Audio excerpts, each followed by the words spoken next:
Hey guys, this is Ben with Skillard.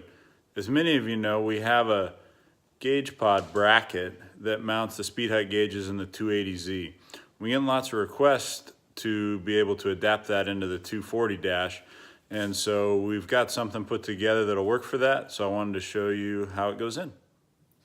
So if you haven't watched the video on our 280Z pod installation, you're going to want to do that first because the bracket mounts into the plastic OEM housing the same way.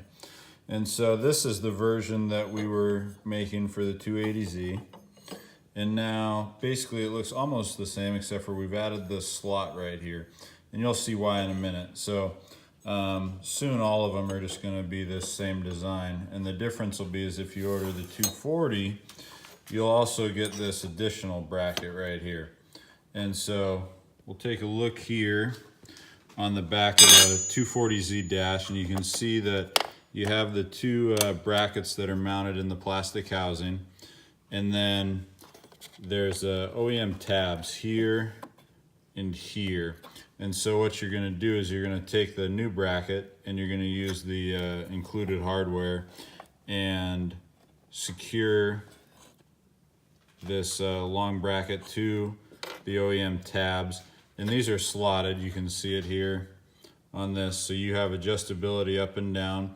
And then with the slot here, you can actually slide these side to side, and then with the additional slot here, you can actually move the gauge in and out to get the perfect fitment that you want. And so you'll have hardware that you'll secure here, here, and then to these tabs. And once it's all in and tightened up, it's nice and secure. And these are now available on our website, skillard.com. Please comment if you have any questions.